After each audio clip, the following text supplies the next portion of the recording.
Assalamualaikum warahmatullahi wabarakatuh. Ya, kembali lagi melanjutkan yang kemarin. Kita sudah menginput data yang sesuai di buku panduan modulnya. Totalnya ada 65 responden. Nah, terdiri dari ada nama, gender, bidang pekerjaan, status, didik, dan gaji.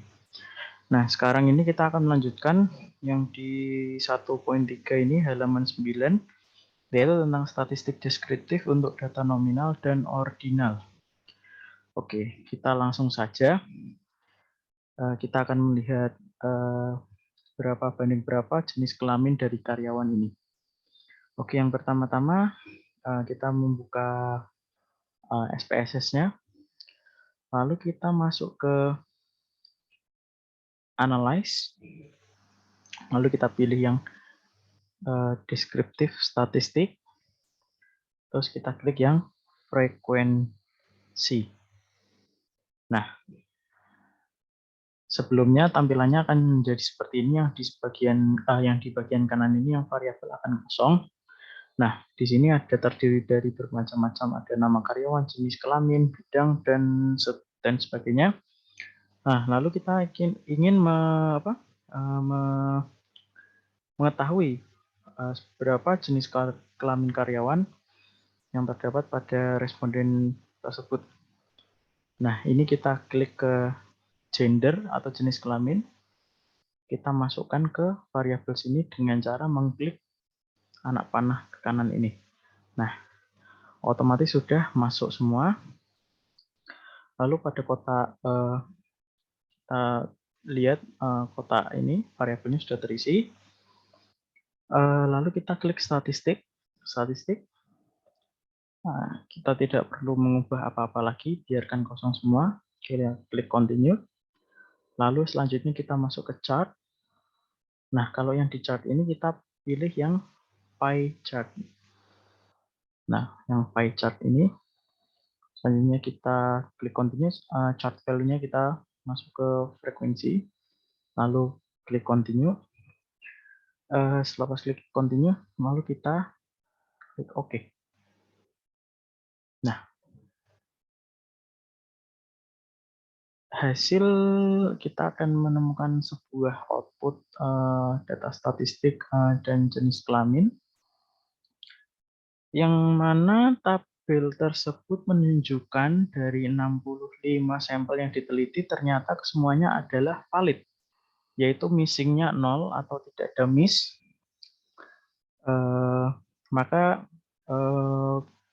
jumlah respondennya semua itu 65, jadi sudah masuk semua. Jadi tidak ada yang tertinggal satupun. Nah, untuk selanjutnya di tabel jenis kelamin,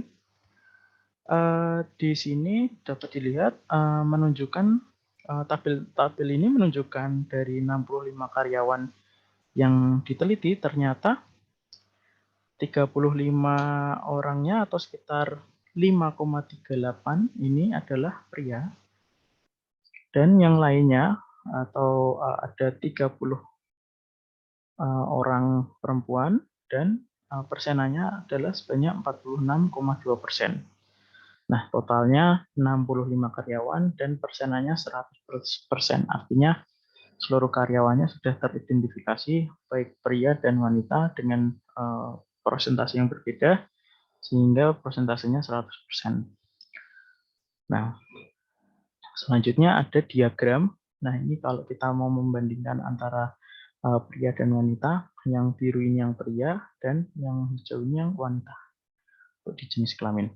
Oke, ini untuk yang jenis kelamin. Oke, kita balik yang ke ini lagi, data yang ini lagi. Nah, selanjutnya kita akan melihat bagaimana bidang pekerjaan. Oke, yang pertama-tama kita klik analyze lagi. Terus pilih deskriptif statistik. Nah, yang tadi sama, dan pilih frekuensi. Nah, pada variabelnya ini kan kita tadi sudah melihat persentase dari jenis kelamin. Kita balikin dulu. Nah, setelah dibalikin lagi, kita masukkan bidang pekerjaan. Nah, yang ini kita masukkan ke sini. Lalu kita klik ke chart. Nah, kita masih menggunakan pie chart sama yang tadi. Kita klik continue. Setelah itu kita oke. Nah, di sini muncul sama seperti tadi. Dari validnya di bidang pekerjaan ada 65 responden, sama yang tadi missingnya juga 0, berarti sudah terisi semua. Selanjutnya ada tabel di bidang pekerjaan ini. Nah, di bidang pekerjaan ini antara marketing, akuntansi, produksi umum, nah ini ada prosentasenya sendiri-sendiri. Jadi frekuensinya ada 14 orang yang mengambil marketing, ada 17 orang yang mengambil akuntansi, dan ada 18 orang yang kerja di produksi, dan 16 orang yang mengambil di bidang pekerjaan umum. Persentasenya ada 21,5, 26,2, 27,7, 24,6, yang di total semua menjadi 100%. Jadi semuanya sudah masuk, dan total dari orangnya yang mengambil ini adalah 65 orang, yaitu sudah termasuk semua. Nah, untuk yang di diagram selanjutnya ini, ini adalah persentase dari gambar diagram. Ada biru ini yang berarti marketing, hijau akuntansi, yang produksi yang abu-abu ini, dan yang ungu ini adalah umum. Nah, oke, untuk selanjutnya kita masih balik ke sini lagi. Kita akan mengidentifikasi melihat hasil dari status karyawan. Langkah-langkahnya hampir sama. Kita klik analyze, deskripsi statistik, dan frekuensi. Kita kembalikan lagi ke semulanya. Nah, selanjutnya kita milih yang status. Nah, yang status ini kita masukkan. Kita pilih ke chart. Sama, kita masih pakai yang pie chart ini. Terus kita klik continue. Dan kita oke. Nah, bisa dilihat hampir sama juga kayak tadi. Bedanya di sini ada tabel, ada yang keterangan belum menikah, duda atau janda. Nah, kita bisa melihat seberapa persentasenya dan seberapa orang yang masih belum menikah dan menikah. Terus ada duda dan janda. Perbandingannya yang belum menikah ada 30 orang, yang sudah menikah ada 28, dan yang duda atau janda ada 7, ditotalkan menjadi 65. Persentasenya sekian dan menghasilkan 100%. Tidak ada miss sama sekali. Nah, untuk yang diagramnya ini bisa dilihat yang biru ini yang belum menikah, yang hijau ini sudah menikah, dan yang abu-abu ini duda atau janda. Oke, hampir sama kayak yang tadi. Kita balik lagi ke data responden. Lalu selanjutnya ada tingkat pendidikan. Nah, tingkat pendidikan hampir sama juga kayak tadi. Kita klik analyze, deskripsi statistik, frekuensi, lalu kita kembalikan lagi. Kita pilih yang tingkat pendidikan, kita masukkan, terus kita ke chart, lalu kita pilih yang pie chart, klik continue, dan klik OK lagi. Nah, oke, sudah muncul. Validnya masih sama, 65 orang yang masuk dan missingnya 0. Nah, dari beberapa tingkat pendidikan ini ada SMU, diploma, dan sarjana yang totalnya 65 ini semuanya normal semua. perbandingannya bisa kita lihat, SMU ada 13 orang, diplomanya ada 23 orang, dan sarjananya ada 29 orang. Nah, presentasinya ada 20%, 35,4%, 44,6%, di total semua menjadi 100%. Nah, pada diagram yang lingkaran ini, kita bisa melihat pembagiannya. Yang biru ini adalah SMU, dan yang hijau ini ada diploma, yang abu-abu ini di sarjana. Nah, bisa kelihatan. Oke. Selanjutnya kita akan membahas tentang tabel silang jenis kelamin dengan bidang pekerjaan. Tabel silang. Oke, kita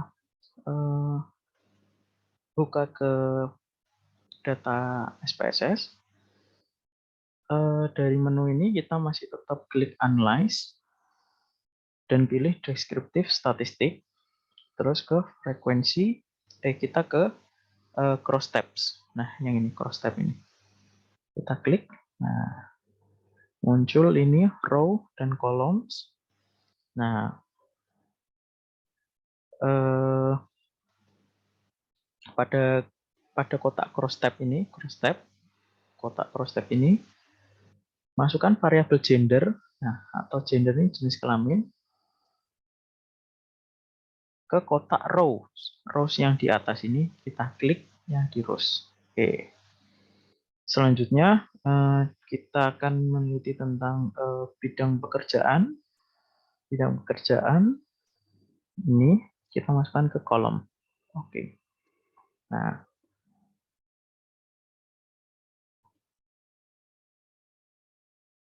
kita sel exactnya ini kita abaikan saja.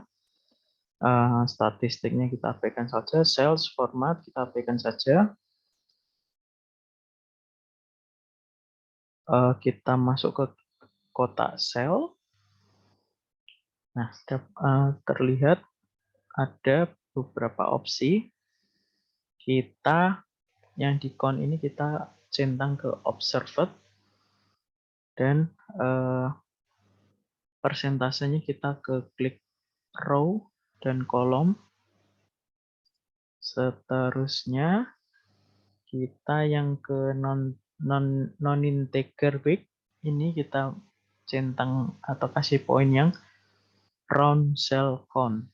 Nah, habis itu kita klik continue dan kita klik OK.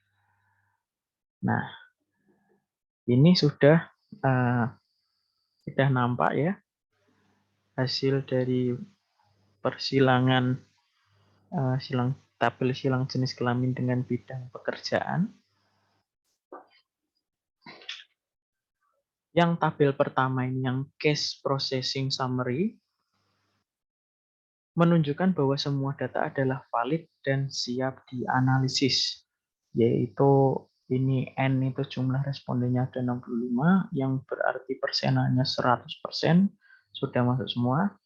Dan yang missingnya ini sudah tidak ada, 0%, 0,0%, dan totalnya 65% sudah masuk dan persentasenya 100% dan siap dianalisis. Nah, untuk yang tabel kedua ini ada pria dan wanita ya. Dari 35 orang pria yang bekerja di perusahaan, 9 orang atau 25,7% bekerja di bidang marketing. Nah, di bidang marketing ini sekitar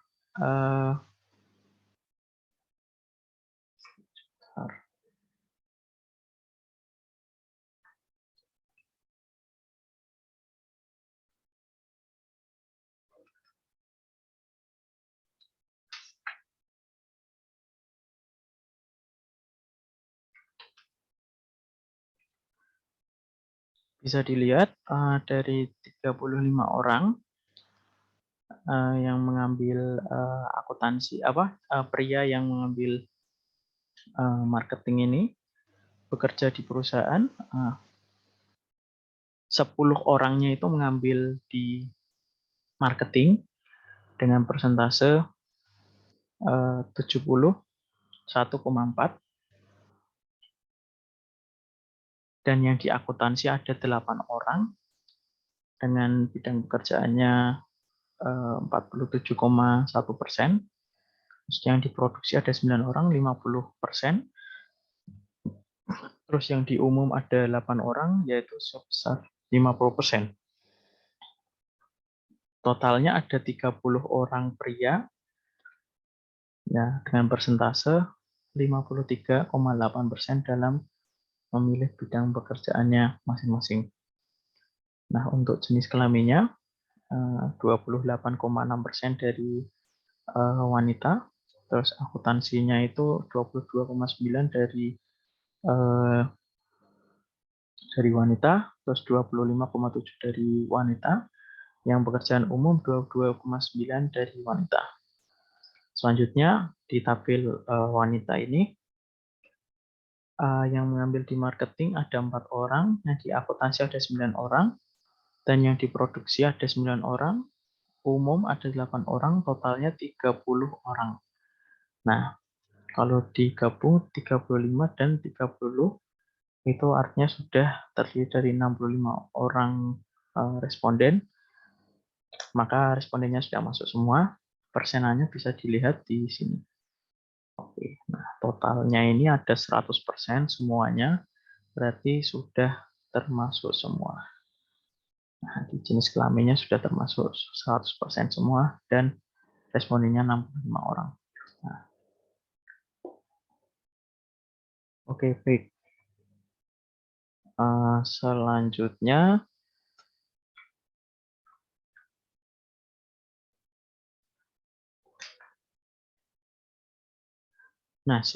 kita akan membahas persilangan antara tingkat pendidikan dan bidang pekerjaan.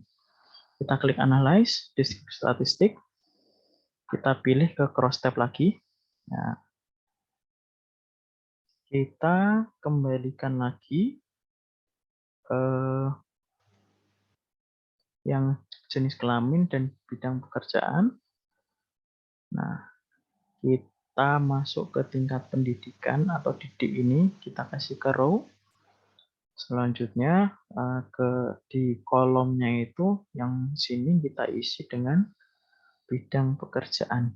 Nah, kita masukkan. Nah, exact ini bisa diabaikan. Lalu kita menuju ke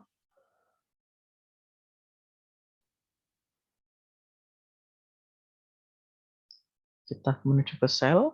Oke. Terus kita pilih observed pada kolom percentage. Semuanya hampir sama semua. Kayak tadi hampir sama. Kita klik continue dan kita klik OK. Nah, bisa dilihat dari case processing summary-nya validitasnya adalah 65 total responden dan persentasenya 100%. Missing-nya tidak ada 0% dan 0,0%. Totalnya validitasnya 65% dan persentasenya 100%.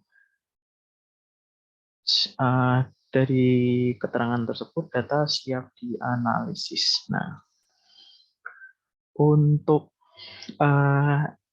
tingkat pendidikan pada tabel ini, tingkat pendidikan dan bidang pekerjaannya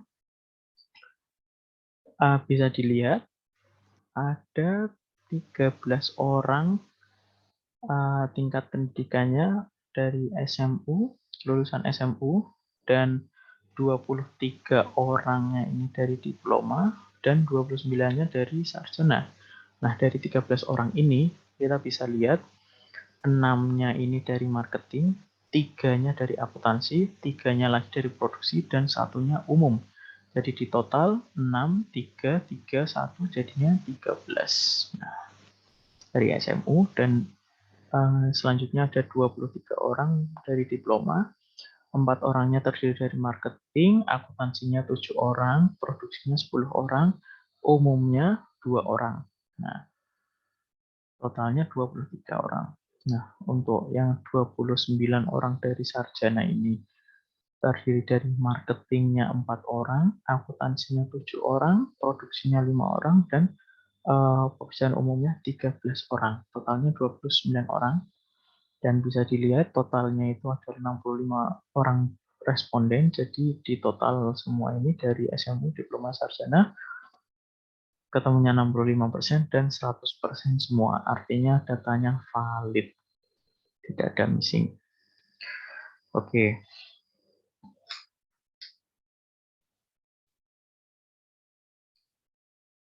Selanjutnya kita masuk ke halaman 17 yang di poin 1.2 ini, yaitu membahas tentang statistik deskriptif untuk data rasio. Nah, kita balik ke data semula yang di SPSS. Kita dari menu SPSS ini kita pilih analyze lagi, kita pilih deskriptif statistik, dan pilih frekuensi lagi. Nah, dari sini kita masukkan pada variabel gaji ke variabel sini. Nah, dalam kotak variabel.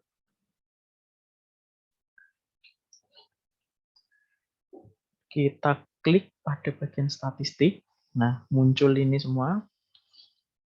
Kita klik, kita kasih centang kepada quartiles. Selanjutnya kita centang kepada percentage. Nah, kita mengisi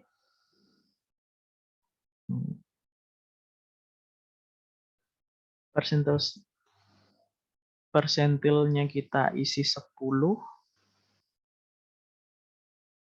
lalu kita add,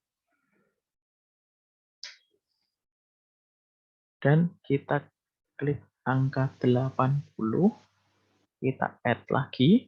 Nah, pada percentil value kita pilih standar deviasi. Standar deviasi, kita klik centang standar deviasi, terus kita klik pada variance, range, terus minimum, maksimum, SE-min, terus kita centang pada distributionnya ini skewness dan kurtois.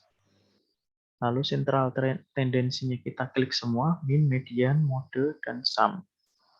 Nah, setelah kita klik semua, kita klik continue, dan kita masuk ke chart. Kita pilih chart type-nya yang histogram. Nah, ini histogram. Lalu kita memberi centang pada show normal curve on histogram. Lalu kita klik continue. Kita lalu klik OK. Nah, dari sini, dari hasil ini bisa kita lihat bahwa jumlah sampel ini validitasnya 65%, dan missingnya 0%.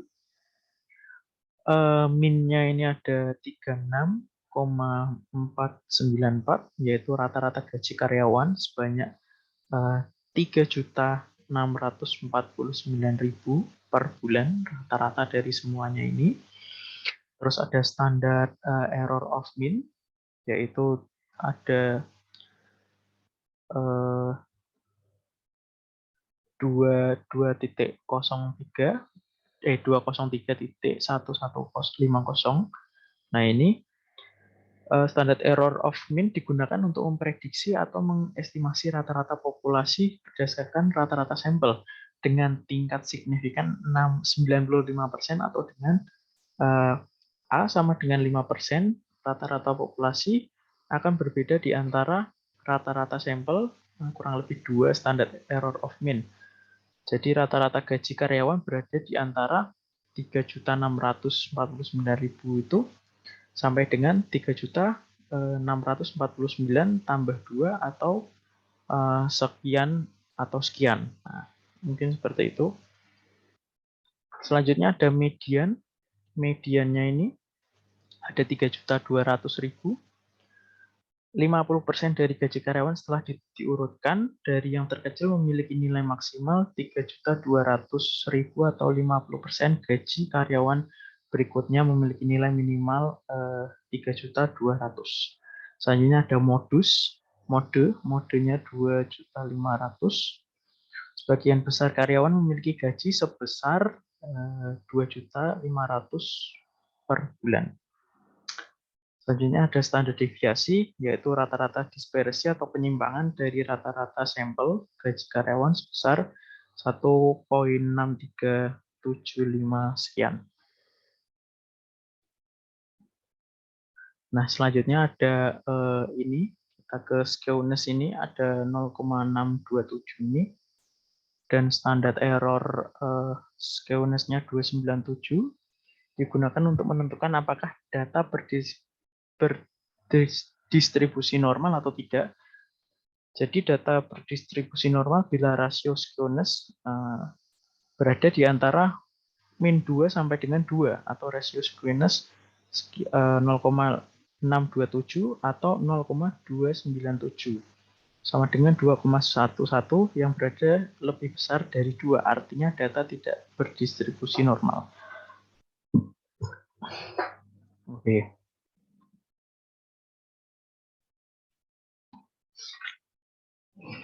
Selanjutnya ada Courtois dan standard error of Courtois. Yang ini ada 0,586 dan kurtosisnya ada minus 0,821, yaitu digunakan untuk menentukan apakah data berdistribusi normal atau tidak. Data berdistribusi normal bila rasio kurtosis berada di antara minus 2 sampai dengan 2, atau rasio kurtois sama dengan minus 0,823 atau 0,586, yang sama dengan 1,4 yang berada di antara minus 2 dengan 2, artinya data berdistribusi normal. Selanjutnya ada range, range-nya ada 53.000, 5.300.000, selisih gaji karyawan terbesar dengan terkecil sebesar 5.300.000. Jadi ini menunjukkan dispersi data yang cukup besar antara gaji karyawan terendah dengan gaji karyawan tertinggi. Nah, range-nya itu sekitar 5.300.000 ini. Nah, untuk minimumnya itu yaitu gaji karyawan yang paling minimal adalah 1.500.000 ini, dan maksimum adalah 6.800.000 di gaji karyawan ini. Untuk totalnya atau sum-nya ini, jumlah total gaji karyawan sebesar, jadi apabila ditotalkan dari 65 responden ini, bisa dilihat, bisa ditotal dengan gaji sebesar 230 juta per bulan. Nah, untuk yang 10 ini persentil ini, jadi 10% dari data gaji karyawan setelah diurutkan dari yang terendah memiliki nilai maksimal 1.842. Selanjutnya ada persentil 25, 25% dari data karyawan setelah diurutkan, dan 50 selanjutnya ada 50, yaitu 50% dari data gaji karyawan setelah diurutkan, dan selanjutnya ada 75% dari data gaji karyawan setelah diurutkan yang terendah, dan selanjutnya 80% dari data gaji karyawan setelah diurutkan dari yang terendah memiliki nilai pendapatan maksimal 5.380.000. Nah, mungkin penjelasan dari analisis data-data karyawan dan lain-lainnya mungkin saya akhiri sampai di sini. Selanjutnya kita akan membahas tentang membuat tabel statistik di video selanjutnya. Ya, mungkin dari saya sekian. Wassalamualaikum warahmatullahi wabarakatuh.